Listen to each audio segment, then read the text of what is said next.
का प्रातः क्लास है 30/5/64।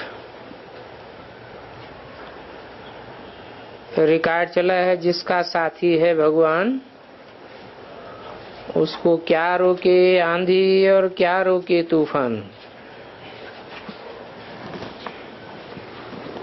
अच्छा, आंधी और तूफान तो रोकेगा नहीं, भूकंप पुरुषार्थ करने से रोकता है या नहीं रोकता है? हैं? वो भी नहीं रोकता है। किसी ने कहा रोकता है।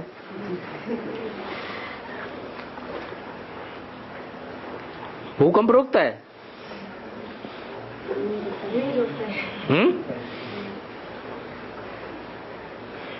रेणुका माता रोकता है कि नहीं रोकता है? हैं? नहीं रोकता है। किसी टूट जाए कोई हर्जा नहीं। बच्चों ने गीत सुना और बच्चे ही इसका अर्थ समझते हैं कि कोई भी विघ्न आ जाए बड़े ते बड़ा, लेकिन हमारा पुरुषार्थ रुकने वाला नहीं है। बाकी जिन्होंने गीत गाया है वो तो कुछ भी नहीं समझते हैं कि जो हम गीत गाते हैं वो किस समय की बात है, और न उनके साथ भगवान है। क्यों नहीं समझते? क्योंकि उनके साथ भगवान भी नहीं, इसलिए वो समझते भी नहीं। और न उनको ये पता है कि भगवान कब आए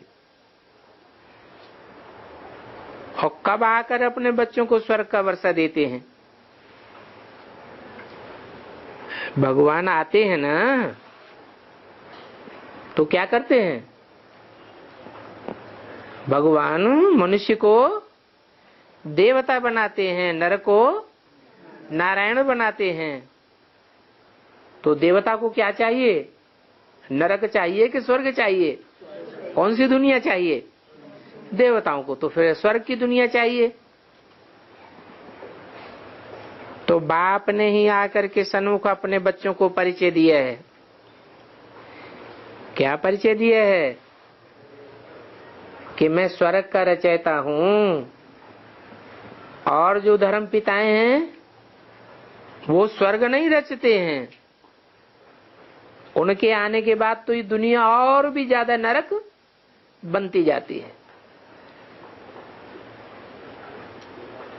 बाप अपना परिचय अपने आप ही देते हैं। कहते हैं इस नरक की दुनिया को स्वर्ग बनाने के लिए सिर्फ मैं ही हूँ जो नरक को स्वर्ग बना सकता हूँ। वही बाप अब तेरे सन्मुख बैठे हैं और तुम उनसे सुन रहे हो, और तुम ही इन तूफानों को समझते हो। वो लोग तो कैलेमिटीज आदि को तूफान समझ लेते हैं, परंतु ये तो 5 विकार रूपी माया के तूफान तुमको आते हैं जो तुम्हारे पुरुषार्थ को हिलाए देते हैं। बाकी ये कैलेमिटीज आज तो तुमको हिलाए नहीं सकती। पुरुषार्थ में माया बहुत विघ्न डालती है।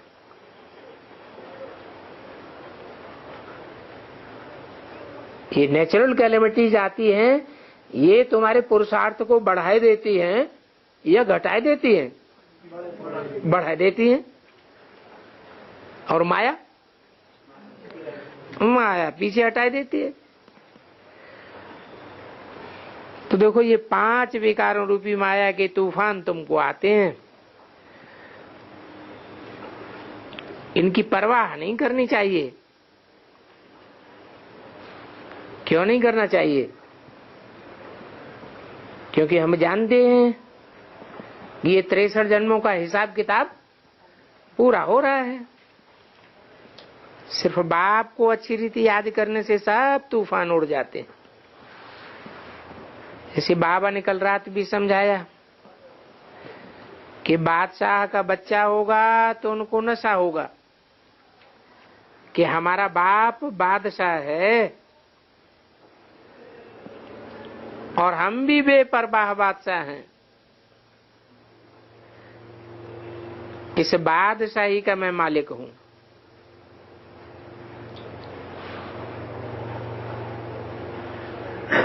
चाहती पार ब्रह्म परमेश्वर की वो मिल गया तो फिर किस बात की परवाह। तुम बच्चों में भी कोई कोई को ऐसा पक्का निश्चय है कि हमने बाप को बनाया है अपना, बस मेरा तो एक शिव बाबा, दूसरा न कोई। और फिर अपना बनाना कोई मासी का घर नहीं है। किसको अपना बनाना? बाप को अपना बनाना ये कोई मासी का घर नहीं है। क्यों? बहुत बच्चे तो इन बातों को समझते भी नहीं हैं, इसलिए फिर माया हैरान करती है और फिर बाप को छोड़ देते हैं। भगवान को तो दुनिया में कोई जरा भी नहीं जानते हैं। इनको कहा गया है बंदर बुद्धि। शिव बाबा इन मम्मा बाबा को भी कहते हैं तुम बंदर सेना थे, अब फिर तुमको मंदिर लायक बनाता हूं। ये तो सारी दुनिया है ही वैश्यालय, परंतु इस दुनिया में कोई ऐसा मनुष्य नहीं है जो ये समझता हो कि हम वैश्यालय में बैठे हैं। वैश्यालय में कौन रहते हैं? वैश्यालय में वैश्याएं रहती हैं और लंपट रहते हैं, परंतु ये कोई थोड़े ही जानते हैं ये सारी दुनिया वैश्याओं और लंपटों की है। अब तुम बच्चे जानते हो कि असल में तो हम शिवालय के रहने वाले थे। क्या मतलब? अभी क्या नकल के बन गए हैं? पहले हम शिवालय के रहने वाले थे, असल में शिवालय के रहने वाले थे। इसका मतलब ये है कि असल में हम पहले आत्मा अपन को समझते थे। तो आत्मा ही थे या देह थे? आत्मा थे। तो असल में जब हम अपन को आत्मा समझते थे तो हम शिवालय के रहने वाले थे। अभी हम अपन को देह समझते हैं तो वैश्यालय के रहने वाले हैं, क्योंकि अब तो वैश्याएं और लंपट बन पड़े, बंदर से भी बदतर हो गए। बंदर में इतना क्रोध थोड़े ही होता है जो आपस में लड़ करके एक दो की खाल उतार देते हैं, और मनुष्यों का क्रोध तो इन बंदरों से भी तीखा है। इसलिए कहा जाता है बंदरों से भी बदतर। परंतु मनुष्य थोड़े ही समझते हैं कि हमारा सबसे बड़ा दुश्मन कौन है। कौन से दुश्मन ने हमको बंदर से भी बदतर बना दिया?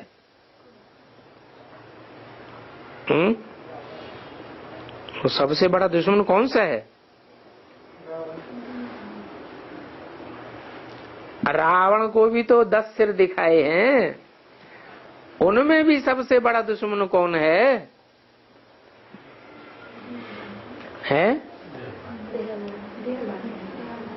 सबसे बड़ा दुश्मन है देह अभिमान, फिर काम क्रोध लोभ मोह अहंकार, उनमें भी काम बहुत बड़ा है। अभी बाप बैठ समझाते हैं तुम दिल रूपी दर्पण में अपनी शक्ल देखो, इस समय भारत बिल्कुल ही नालायक बन गया है। मनुष्य तो लायक नालायक का अर्थ भी नहीं समझते हैं।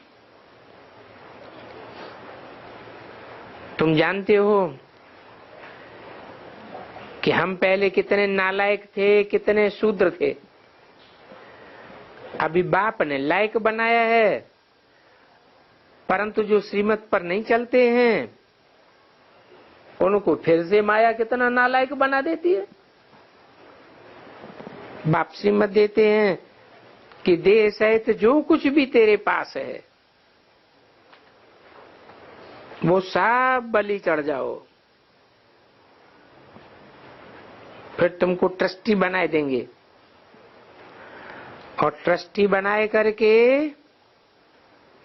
देह से, देह के संबंधियों से, देह के संपर्कियों संसर्गियों से, देह के पदार्थों से सब से मोह तोड़वाए देंगे, मोह मिटाए देंगे। तुम अबलाओं के लिए तो बहुत सहज है। खास राजस्थान की तरफ राजाओं के अपने बच्चे नहीं होते हैं तो क्या करते हैं, अपने बच्चे नहीं होते हैं तो दूसरों के बच्चे गोद में ले लेते हैं, अडॉप्ट करते हैं। तो जिन बच्चों को अडॉप्ट करते हैं वो राजा के असल बच्चे होते हैं या प्रजावर्ग में से होते हैं? प्रजावर्ग में से होते हैं। तो उनको कितनी खुशी होती होगी कि अब हम राजा के बच्चे बन गए, अब हम राजा की इतनी प्रॉपर्टी के मालिक हैं। बड़े आदमियों के बच्चे को बड़ा नशा रहता है कि हम फलाने करोड़पति के बच्चे हैं, परंतु उन करोड़पतियों के बच्चे बनने वालों को इस बात का तो ज्ञान ही बिल्कुल नहीं है। क्या किस बात का ज्ञान नहीं है? क्या हमको तो भगवान मिला है और भगवान तो ज्ञान रत्नों का सागर है। अब तुम जानते हो कि इस ज्ञान में तो बहुत भारी नशा भरा हुआ है। श्रीमत पर चलने से ही श्रेष्ठ बनेंगे, अगर नहीं चलेंगे तो कैसे बनेंगे? भगवान कहते हैं बच्चे अभी तुमको तो किसी की भी परवाह नहीं है, कोई किस्म की परवाह नहीं। रात दिन ये नशा रहना चाहिए कि हम अपने बाप से 21 जन्मों के लिए स्वर्ग की राजाई का वर्षा ले रहे, क्योंकि अभी हम हेवनली गॉड फादर शिव बाबा की संतान बने, जो हेवन आकर रचते हैं ना। वास्तव में सभी आत्माएं हैं तो शिव बाबा की संतान, परंतु वो प्रैक्टिकल में आकर शिव बाबा की संतान बनती हैं क्या? नहीं बनती। और हम तो इस समय प्रैक्टिकल में आकर के शिव बाबा की प्रैक्टिकल संतान बनते हैं। अभी तुम सन्मुख बैठे हो, वो दुनिया की जो आत्माएं हैं जो अपन को समझते हैं कि हम शिव बाबा की संतान है, भगवान की संतान है, वो सन्मुख बैठते हैं क्या? नहीं। तुम जानते हो हमको शिव बाबा ने अपना बनाया है स्वर्ग का लायक बनाने के लिए। राय अथवा मत देते हैं हम बच्चों को कि ऐसे ऐसे चलो, तो फिर उस श्रीमत पर चलना पड़े और किसी के भी नाम रूप में नहीं फंसना है, सिवाय एक शिव बाबा के। एक शिव बाबा का ही नाम रूप बुद्धि में रखना है।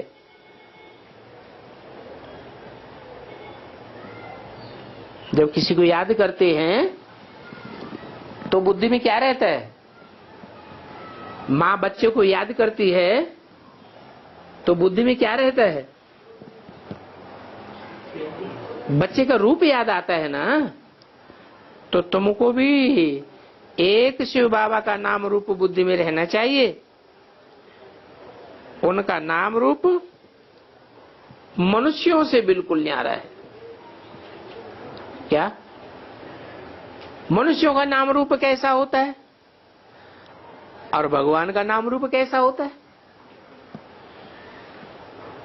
है? सामान्य मनुष्यों के चेहरे में हो रहे को आंखों को देखो ध्यान से, और जो धर्म पिताएं हैं उनके चेहरे में रोको और आंखों को देखो ध्यान से। कुछ फर्क दिखाई पड़ता है क्या? उनकी आंखें निराकारी दिखाई पड़ती हैं धर्म पिताओं की, लेकिन ये तो धर्म पिताओं का भी बाप है। कौन? शिव बाबा। तो शिव बाबा तो कितना निरंकारी होता होगा, निरहंकारी, निराकारी और निर्विकारी। तो तुम्हारी बुद्धि में भी वो निराकारी स्टेज वाला शिव बाबा सदैव याद रहना चाहिए। अगर साकारी स्टेज वाला है तो शिव बाबा है कि कोई और है? हाँ? साकारी नहीं, निराकारी। अगर निराकारी याद नहीं आता और साकारी याद आता है, जैसे ब्रह्मा बाबा का एक भी फोटो ऐसा नहीं है जो धर्म पिताओं की तरह निराकारी स्टेज वाला हो, तो वो शिव बाबा है या कोई सामान्य मनुष्य है? सामान्य मनुष्य हो गया। इसलिए मुरली में कहा इस ब्रह्मा का तो फोटो भी नहीं रखना, क्योंकि एक भी फोटो ऐसा नहीं है। हजारों हजार फोटो होंगे ब्रह्मा के, लेकिन एक भी फोटो ऐसा नहीं मिलेगा जो निराकारी स्टेज वाला हो। इसलिए इस ब्रह्मा को तो याद नहीं करना है, फोटो भी नहीं रखना है, याद करना है शिव बाबा को जो बापों का भी बाप है, धर्म पिताओं का भी पिता है। तो उनके इस निराकारी, निर्विकारी, निरहंकारी रूप को याद करना है, बुद्धि में रखना है, क्योंकि उनका नाम रूप जो भी 500-700 करोड़ मनुष्य हैं उन सब से न्यारा है। अगर वो निराकारी रूप याद नहीं आता है, साकारी रूप याद आता है, साकारी चेहरा याद आता है, तो क्या समझ लेना चाहिए? हम किसको याद करते हैं? अब प्रजापिता को याद करते हैं, शिव बाबा को याद नहीं करते। प्रजापिता साकार स्टेज वाला होगा या निराकार स्टेज वाला होगा? प्रजापिता साकार स्टेज वाला होगा। शिव बाबा जब उसमें प्रवेश करे तो स्टेज कैसी होगी? निराकारी। भले इस षष्ठी में आएगा, शिव बाबा इस षष्ठी पर आता है कि नहीं? आएगा, लेकिन आते हुए भी स्टेज कैसी होगी? निराकारी स्टेज होगी। तो उनका नाम रूप इस दुनिया के मनुष्यों से बिल्कुल निराकार, न्यारा है। बाप कहते हैं बच्चे पहले तुम भी हमारे थे, तुम भी निराकारी, निर्विकारी और निरहंकारी स्टेज वाले थे। कब? सत्ययुग त्रेता में। सत्ययुग त्रेता में तुम कैसी स्टेज थी तुम्हारी? देवताओं की स्टेज आत्मिक स्टेज होती है या देवान की स्टेज होती है? आत्मिक स्टेज होती है। तुम भी निराकारी थे, तुम हमारे बच्चे थे, तुम भी निर्वाण धाम में रहने वाले थे। क्या तुमको ये बात भूल गई है? ये बात भूल गई है कि हम बच्चे परम धाम के रहने वाले थे। एक भी मनुष्य को ये पता नहीं है कि हम आत्माएं शांति धाम की रहने वाली हैं। इस दुनिया के एक भी मनुष्य को ये पता नहीं है कि हम कहाँ के रहने वाले हैं। निर्वाण धाम के रहने वाले हैं, जहां वाणी होती ही नहीं। हमारा स्वधर्म शांत।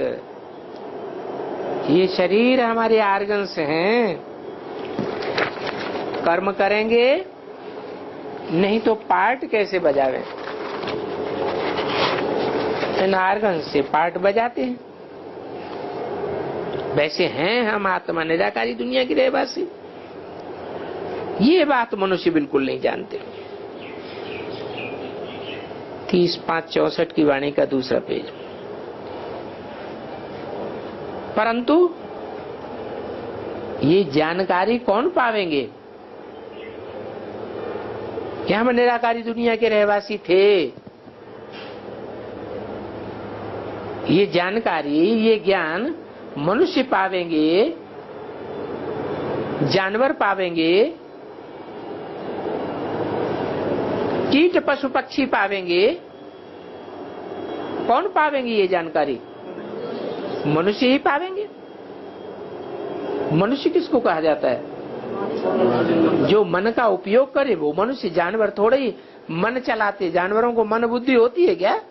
नहीं। परमात्मा को कुत्ते बिल्ले सब में धकेल दिया है। कहते सब परमात्मा के रूप है। तो देखो, जो अपन को ही भूल गए हैं कि हम आत्मा हैं, वो परमात्मा को क्या जानेंगे। कहते भी हैं परमपिता परमात्मा ने क्राइस्ट को भेजा, फलाने पैगंबर को परमात्मा ने भेजा। तो कोई बाप है ना भेजने वाला। ये तो तुम बच्चे समझते हो। ड्रामा अनुसार हर एक आता है। परम धाम से भेजने करने की बात नहीं है कि वहां कोई किसी से कहने बैठेगा कि तुम जाओ साकारी सृष्टि में क्रिश्चियन धर्म की स्थापना करो, बौद्ध धर्म की स्थापना करो। ये तो सवाल ही नहीं उठता। तो देखो मनुष्य कितना अज्ञान अंधेरे में है। तुम समझते हो पहले हम भी अज्ञानी थे, कुछ नहीं समझते थे। न बाप को जानते थे, न अपने को जानते थे, न रचना को जानते थे। अभी तो हम जानते हैं कि हम आत्मा, ये मम शरीर। आत्मा शरीर से कैसे अलग बनती है वो तुम जानते हो। हम आत्माएं वहां से आई हैं, ये बात अभी बाप ने हमको याद दिलाई है। और बाप कहते हैं कि ये बात सबको याद दिलाओ।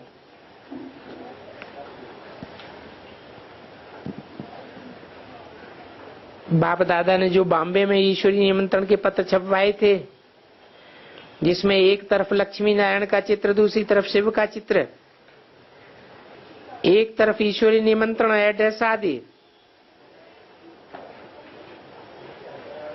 उस बात के लिए भी बाबा बोलते, देखो ये निमंत्रण बहुत अच्छे बनाए हुए, ये बहुत अच्छी चीज है। कई बच्चे लिखते हैं कि ये अनुभव छपावे। बाबा कहते हैं सबसे अच्छी चीज है निमंत्रण। और कुछ भी छपाने से ये निमंत्रण पत्र 10 लाख छपाओ, खूब बांटो। इसमें खर्चा जास्ती तो नहीं है। मनुष्यों के तो पैसे बर्बाद होते जाते हैं, फायदा तो कुछ भी नहीं होने वाला है। ये निमंत्रण पत्र तो बहुत अच्छी चीज है। ये बाबा और ये वर्षा, लक्ष्मी नारायण,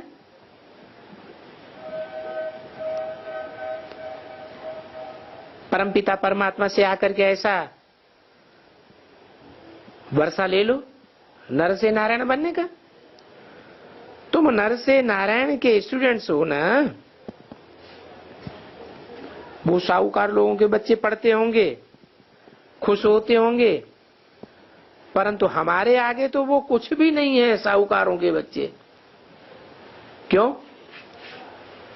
क्योंकि वो तो पढ़ाई पढ़ेंगे, डॉक्टर बनेंगे, इंजीनियर बनेंगे, कंप्यूटर इंजीनियर बनेंगे, एक जन्म के लिए बनेंगे, वो भी बने बने न बने।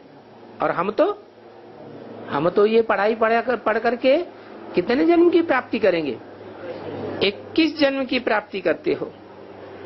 तो वो अल्पकाल सुख के लिए मेहनत करते हैं और तुम देखो कितने दीर्घ काल के लिए मेहनत करते हो। तुम तो सदा सुख पाते हो। तो बाप से ऐसा वर्षा तुम पाते हो, ये सिर्फ तुम बच्चे ही कह सकते हो। कहां भी जाओ हाथ में ये निमंत्रण पत्र हो, बोलो ये आत्माओं का बाप है जो स्वर्ग का रचयिता है। इनसे कैसे वर्षा मिलता है सो आकर के लिख समझो। इस निमंत्रण पत्र में भी लिखा हुआ है। और कुछ भी हिसाब किताब समझाने के लिए कोई किताब आदि छपाने की दरकार नहीं है।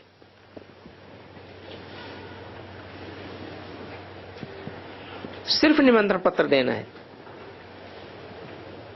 आजकल एरोप्लेन से भी पत्रे आदि फेंकते हैं, तो ये निमंत्रण पत्र भी एरोप्लेन से गिरा सकते हो, अथवा तो कोई अखबार में भी छपवाओ।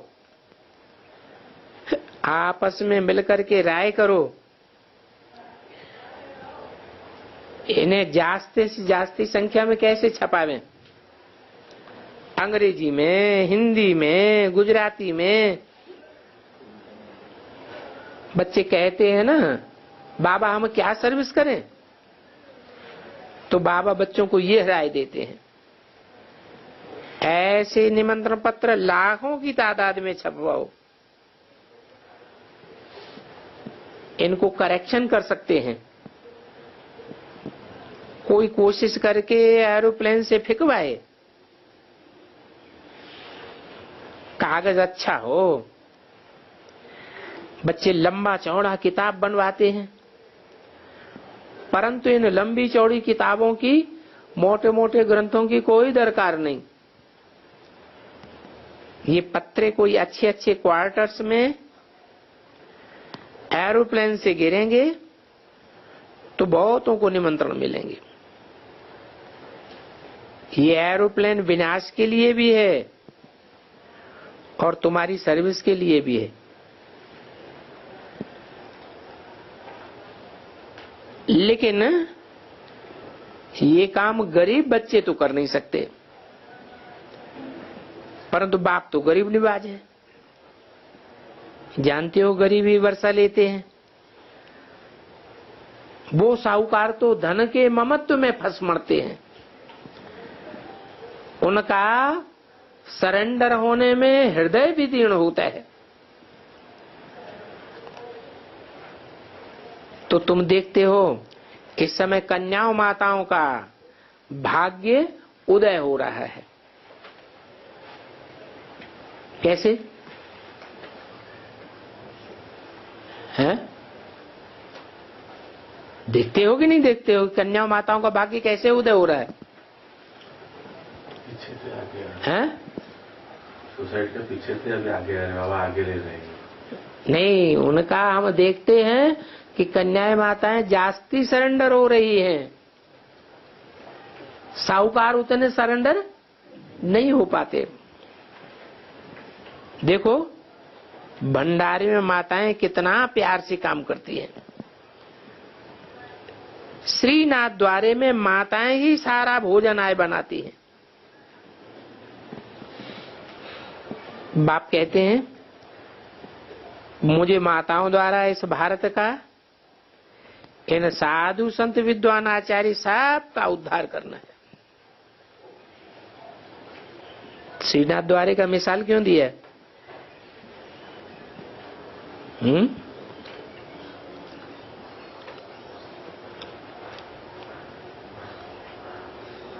वो बेहद याद के भोजन की बात है। अच्छी भोजन बनता है। उस श्रीनाथ द्वारे में तो हद का भोजन बनता है।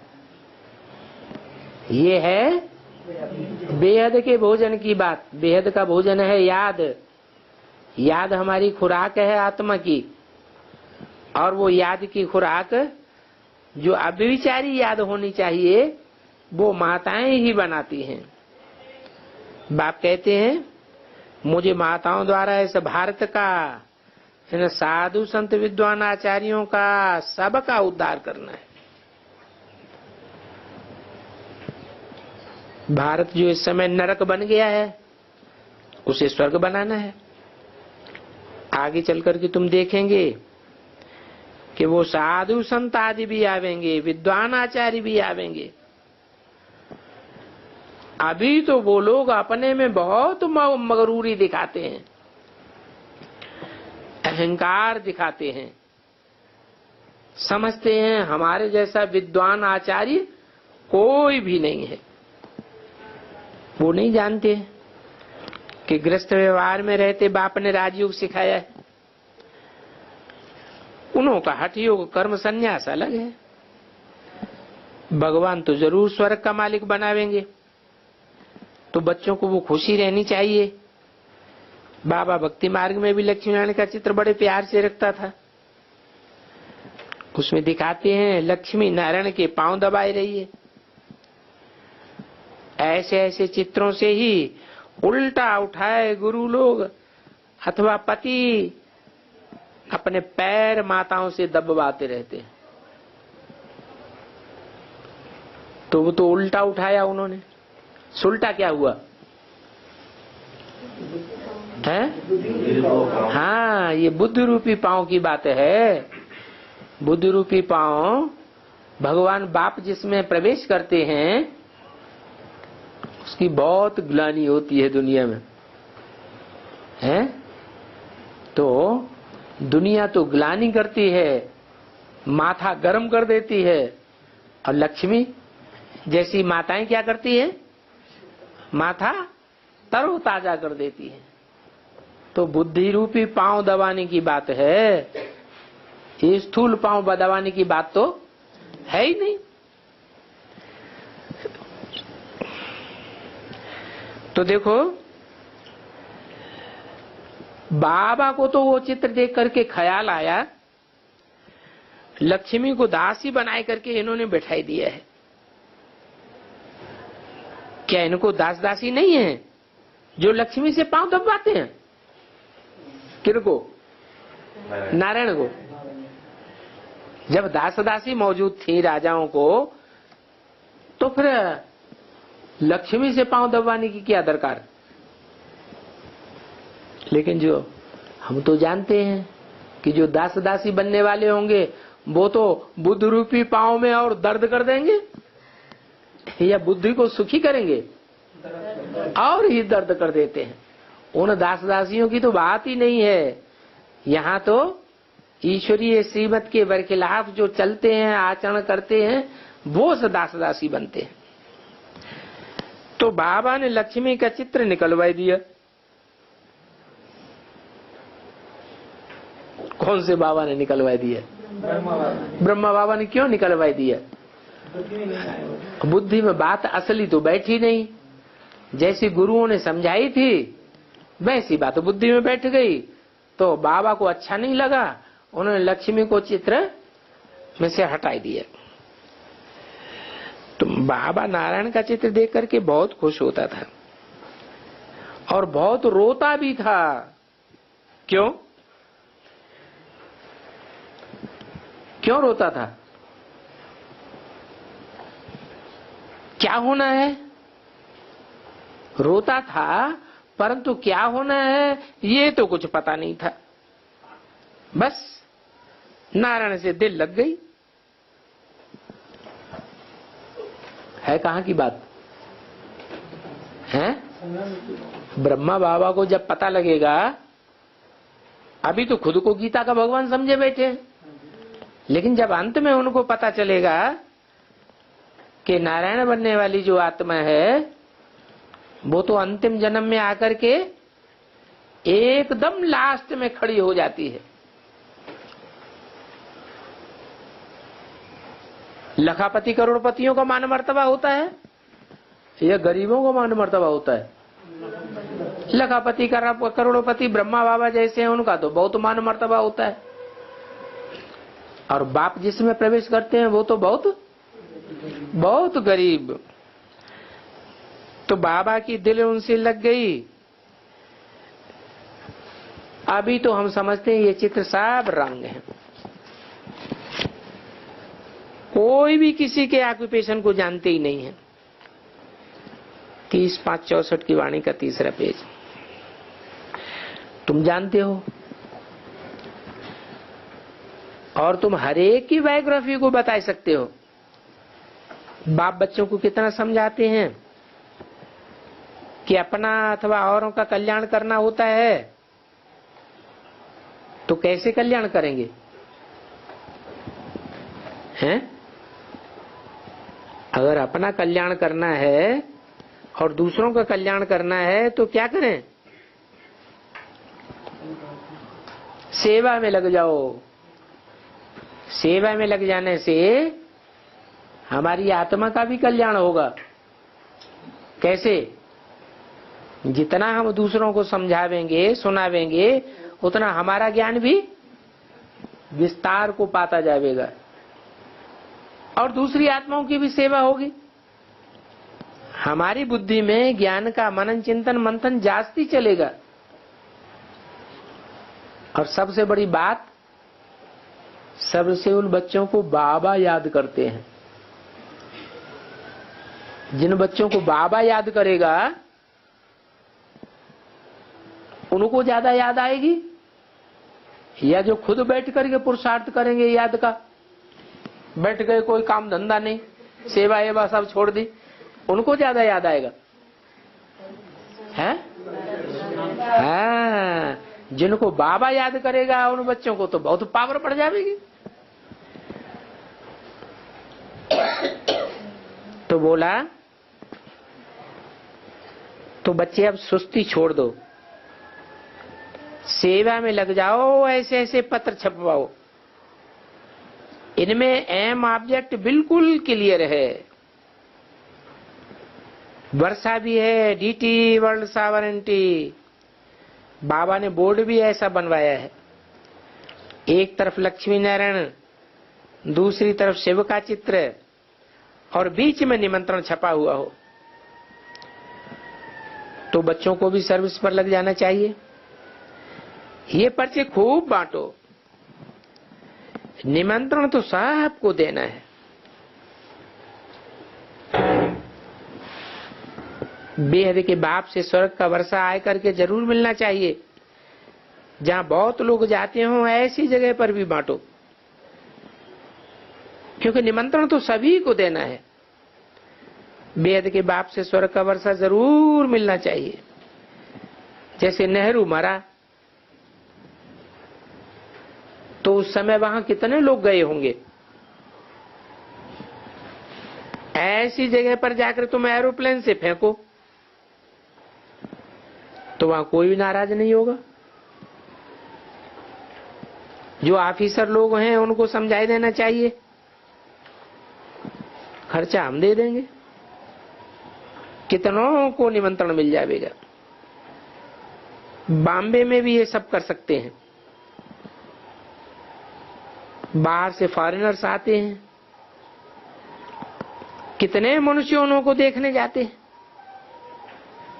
तो ठीक ऐसे समय में प्रबंध करके ऊपर से ये पर्ची फेंकना चाहिए। कोई भी कुछ कह नहीं सकेगा, भले कोई किस बात को उठावे। कोर्ट में केस हो जावे तो भी कोर्ट में तुम सिद्ध करके बतावेंगे, अरे बाप से स्वर्ग का वर्षा मिलना चाहिए, उनको फिर तुम सर्वव्यापी कैसे कह देते हो? कह देते हो कुत्ते बिल्ले में भी है। आगे तो हम भी ये कहते थे, अभी तो वंडर लगता है। शिव बाबा कहते हैं दादा ये दादा भी कहता है कि आगे हम भी ऐसे कहते थे। बाबा कहते हैं मेरी इतनी इंसल्ट करते हैं, मैं स्वर्ग का मालिक बनाता हूं, मुझे फिर कुत्ते बिल्ली पत्थर ठिक्कर में ठोक देते हैं।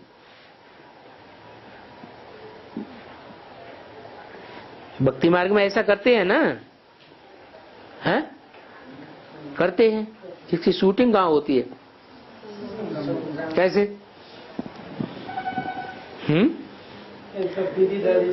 हैं कुत्ते बिल्ले की तरह जो पार्ट बजाने वाले हैं, कुत्ते की तरह कामी हैं, बिल्लों की तरह लड़ाई लड़ने वाले हैं, पत्थर की तरह पत्थर बुद्धि है,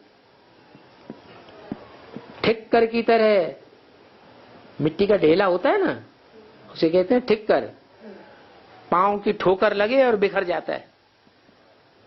तो ऐसे जिनकी बुद्धि थोड़ी सी माया की ठोकर लगती है और बिखर जाते हैं, ज्ञान से टूट जाते हैं, ऐसों में भी भगवान दिखाई दिया है, ऐसों को भी भगवान समझ लेते हैं। तो ये शूटिंग यहां होती है। ये इन विद्वान पंडितों ने सिखाया है क्या कि कुत्ते की तरह जो कामी है वो भी भगवान है, बिल्लों की तरह जो लड़ाई लड़ने वाला है वो भी भगवान समझ करके अपन को बैठता है और दूसरों को सिखाता है। अब तुम बच्चों को श्रीमत मिलती है, ये बहुत अच्छी मत है क्या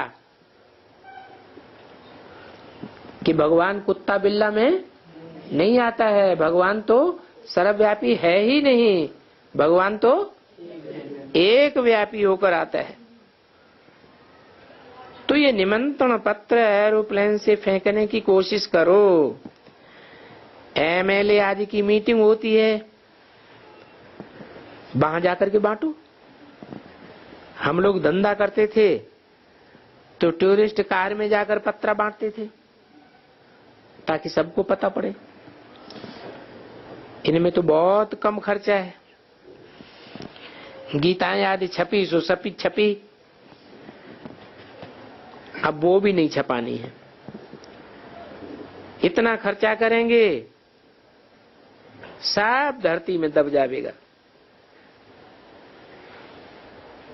इतने सब शास्त्र आदि वहां होते ही नहीं है। फिर द्वापर से वो ही निकलेंगे। गीता में देखो क्या क्या लिख दिया है।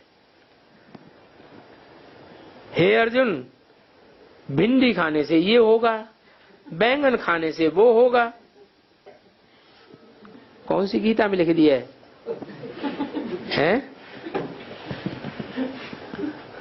हैं? जो ऐसी निस्सार बातें लिखी हुई हैं। मनुष्यों ने जो टीकाएं की हैं, गीता की जो व्याख्याएं की हैं, उन गीताओं में ऐसी ऐसी बातें लिख दी हैं जिनमें कुछ भी सार नहीं है। बाबा कहते हैं द्वापर युग से फिर यही निकलेंगी गीताएं, जिनकी निसार व्याख्याएं करेंगे। झुंड के झुंड अमरनाथ की यात्रा पर जाते हैं, वहां जाकर पत्र आदि बांटने चाहिए। उनमें भल लिखा हुआ हो, जप तप तीर्थ आदि में से कुछ मैं नहीं मिलता हूं। 2 3 4 को आपस में मिलकर के जाना चाहिए यात्रा पर। बाबा डायरेक्शन देते हैं कैसे सर्विस को बढ़ाओ। यात्रा के लिए कब गवर्नमेंट मना नहीं करेगी, परंतु सेंसिबल खड़ा बात करने वाला होना चाहिए। फीमेल भी खड़ी होनी चाहिए, मजबूत चाहिए। ऐसे नहीं कि अमरनाथ की यात्रा पर जावे, ठंडी लगे और गिर पड़े। कोई बड़ा आदमी साथ में ले जाना चाहिए। ये पर्ची बहुत अच्छी चीज है। दिन प्रतिदिन तंत्र निकलता है। तुम ओरली भी समझा सकते हो। पूछो बताओ तो भगवान तुम्हारा क्या लगता है? वो तो गॉड फादर है ना। सिर्फ भगवान, ईश्वर व परमात्मा कहने से पिता अक्षर नहीं आता है। हम सब एक फादर के बच्चे ठहरे। गॉड फादर कहने से पिता अक्षर आता है। परमात्मा सर्वव्यापी है, तो क्या हम परमात्मा पतित हो गए?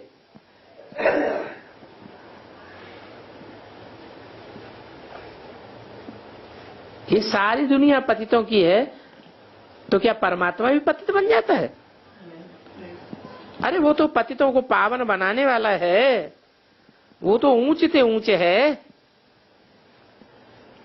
उन ऊंचते ऊंच का यादगार भी है। क्या यादगार है? हाँ? कैलाश पर्वत नहीं, उनके ऊंचते ऊंच का यादगार है अमरनाथ। ऊंचा तेरा धाम। भक्ति मार्ग में भी ऊंची स्टेज पर अमरनाथ बनाया हुआ है मंदिर। तो बच्चों को सर्विस करने का शौक रखना चाहिए। तो भक्ति मार्ग में जो ऊंची स्टेज में अमरनाथ का मंदिर बनाया हुआ, उसका क्या अर्थ है? उसकी शूटिंग कहाँ होती है? हैं? कैसे?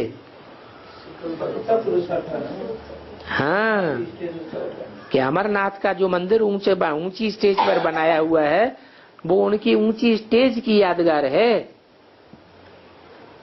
और बच्चों की इतनी ऊंची स्टेज नहीं बनती जितनी अमरनाथ शिव बाबा की है। तो यात्रा पर जाने से सर्विस कर सकते हैं। वो होते हैं जिस्मानी यात्रु, और तुम हो रूहानी यात्रु। समझाना चाहिए कि तुम कहां जाते हो। ये शंकर पार्वती तो सूक्ष्म वतन में रहते हैं। सूक्ष्म वतन सूरज चांद सितारों की दुनिया से भी उस पार है। ये सूक्ष्म वतनवासी शंकर पार्वती इस दुनिया में कहां से आ गए? ये सब भक्ति मार्ग की बातें हैं। ऐसे ऐसे बहुत सर्विस कर सकते हैं। भक्ति मार्ग में सूक्ष्म वतनवासी दिखाते हैं ब्रह्मा विष्णु शंकर को। फिर वो यादगार कहाँ की है? कैसे हैं? नहीं, सूक्ष्म वतन में दिखाते हैं, वो यादगार किस बात की है?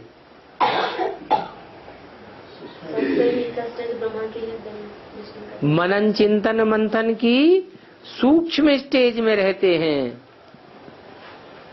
दुनियावी बातों के मनन चिंतन में देह और देह के तत्व और 5 भौतिक तत्व, पृथ्वी जल वायु अग्नि आकाश, इनके चिंतन में नहीं रहते। काहे के चिंतन में रहते हैं? आत्मा के तीनों कालों का चक्र कैसे चलता है, इस मनन चिंतन में रहते हैं। नई दुनिया कैसे बनेगी, पुरानी दुनिया का कैसे विनाश होगा, इस मनन चिंतन में रहते हैं। तो सूक्ष्म वतनवासी दिखाया है भक्ति मार्ग में।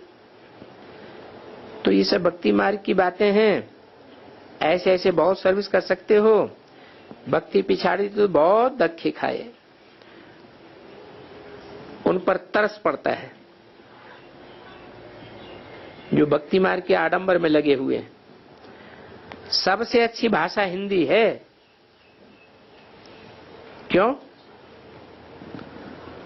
सबसे अच्छी भाषा हिंदी क्यों है? दुनिया में सैकड़ों हजारों भाषाएं हैं, वो क्यों नहीं अच्छी? हाँ, क्योंकि हिंदी भाषा भगवान की बोली हुई भाषा है। पहली बात तो ये। दूसरी बात, लिखने में, पढ़ने में, समझने में, हर तरीके से हिंदी भाषा बहुत सहज है। और भाषाएं कठिनाई से समझी जाएंगी। हिंदी भाषा पढ़ना बहुत सहज है। तो उनको समझाओ, तुम अपने धर्म को भूले हुए हो। हिंदू धर्म किसने स्थापन किया? बतावेंगे नहीं, सर्विस तो बहुत है। अब खड़े हो जाओ, बाप आए हैं स्वर्ग का वर्षा देने के लिए, फिर माया नाक से पकड़ करके मुंह फेर देती है। देखो अभी अभी बाबा के पास 2 बच्चे आए थे, बाबा उनको बड़े प्यार से चलाते थे, बैठे बैठे उन बच्चों को माया ने नाक से पकड़ लिया। माया नाक से पकड़ के हिलाती है और बाबा तो बहुत प्यार से चलाते हैं, क्योंकि बाबा समझते हैं कि मैं थोड़ा भी इन पर गुस्सा करूंगा तो ये मर जाएगा। तो बाबा को छोड़ा गोया मरा। 30-5-64 की वाणी का 4था पेज। तो बाबा तो समझते हैं कि हम इनको प्यार से नहीं चलावेंगे तो इनको गिराने के निमित्त बन जावेंगे, इसलिए बाबा कभी कुछ कोई बच्चे से कहता नहीं है। भले कोई बच्चा कितना भी भारी भूल कर देता है, परंतु बाबा उनको डांट टपट करते नहीं, परंतु ऐसे खुद ही ऐसे काम कर लेते हैं, बाबा को याद नहीं करते हैं तो माया घूसा लगाई देती है। कहते हैं ना, एक थप्पड़ में तुम्हारा मुंह घुमा दूंगा। तो ये माया भी ऐसी है, एक ही धक्क से मुंह फुराई देती है। बाबा ऐसे बच्चों के नाम नहीं सुनाते, नहीं तो कहेंगे बाबा हमारी इज्जत ले रहे हैं। ऐसे ऐसे भी बच्चे हैं, इसलिए माया से बहुत खबरदार रहना है। अभी तुम बच्चे आए हो माता पिता बाप दादा के पास सन्मुख, दुनिया को थोड़ा ही पता है कि बाप सन्मुख आए हैं।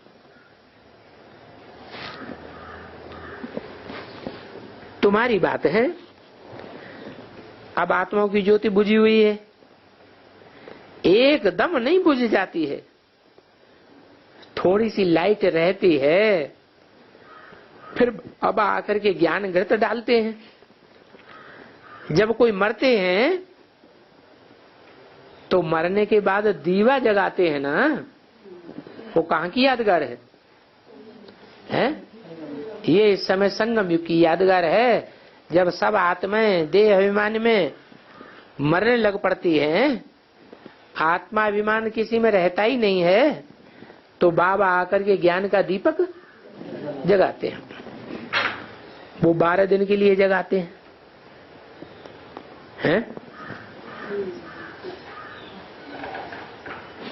यहाँ योग से हमारी आत्मा जागती रहती है, ज्ञान की धारणा करते रहते हैं। भारत का प्राचीन योग मशहूर है, वो निवृत्ति मार्ग वाले तो हठ योग सिखलाते हैं। अनेक प्रकार की योग हैं, फायदा कुछ भी नहीं, नीचे गिरते ही जाते हैं। सिवाय एक योगेश्वर के योग तो दुनिया में कोई सिखाए नहीं सकता। योग सिखाने वाला वो ईश्वर निराकार है। बाप कहते हैं मैं तुमको अभी योग सिखाए रहा हूं, अभी तुम्हारे 84 जन्मों का पार्ट पूरा हुआ। कोई का 84 जन्म का पार्ट है, कोई का 60 जन्म का, कोई का 1-2 जन्म का भी। तो ऐसे जब सर्विस करेंगे तो किसको पता पड़ेगा। बिलायत के लिए भी छपवा सकते हो, उनको भी समझाना है। भारत ही हेवन था, ये किसी को पता ही नहीं है। हेवन में गॉड गॉडेज राजी करते थे, ये तो मानते हैं, तो इनको भी समझाना चाहिए। टाइम पड़ा हुआ है, बाबा राय देते हैं ऐसे ऐसे सर्विस करो, युक्तियां रचो। एरोप्लेन से पत्रे फेंकने की सर्विस कोई बच्चा कर दिखावे, फिर बाबा भी सराहना करेंगे, कमाल है इन बच्चों की। बाकी अनुभव आदि कितना छपावेंगे। ये निमंत्रण पत्र सबको बांटो, तो ये सिवाय तुम्हारे और कोई करा ही नहीं सकता। साधुओं के झुंड में भी बांटो। तुमको गालियां तो खानी ही हैं। बाप गाली खावेंगे तो क्या बच्चे नहीं खावेंगे? हैं? बाप की ग्लानि होगी तो क्या बच्चों की ग्लानि नहीं होगी? सितम सहन करेंगे, अत्याचार होंगे, ये तो ड्रामा में नूंद है।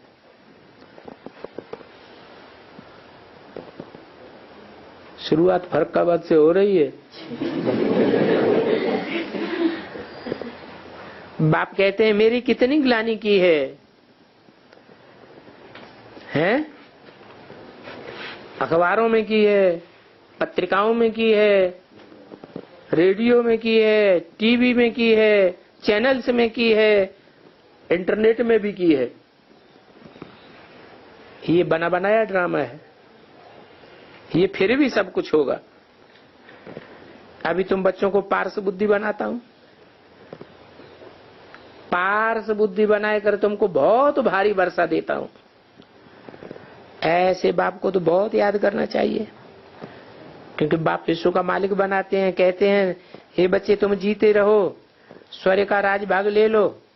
ऐसे मीठे बाप को तुम याद नहीं कर सकते हो? याद से तुम्हारे 63 जन्मों के पाप कर्म भस्म हो जाएंगे। रहे कोई विकर्म ऐसे हो नहीं सकता।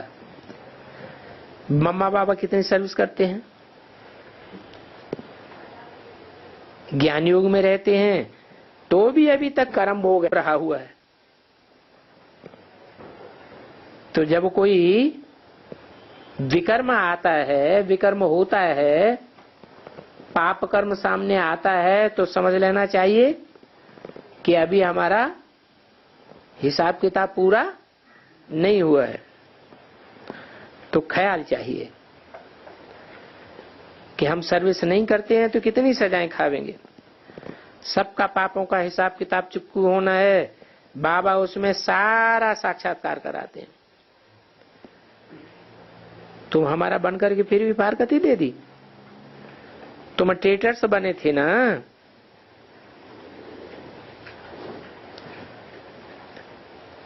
फिर कड़ाई से कटवावेंगे। बच्चों ने सजाओं का बहुत साक्षात्कार किया है ना। समझाना पड़े। कौरव पांडवों को सताते थे, पहले पहले तो आप समान बनाना पड़े, तब कुछ मंजूरी दे सकते हैं। ज्ञान से जब प्रभावित होते हैं तब उनसे काम निकल सकता है। बहुत प्रेम से नम्रता से समझाना है। कलंक तो लगेंगे, कलंक लगे तब तो कलंकीधर बनेंगे।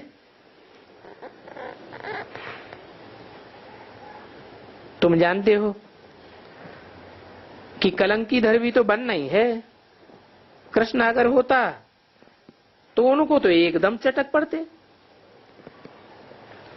ऐसे चटक पड़ते जैसे चींटियां चटक पड़ती है।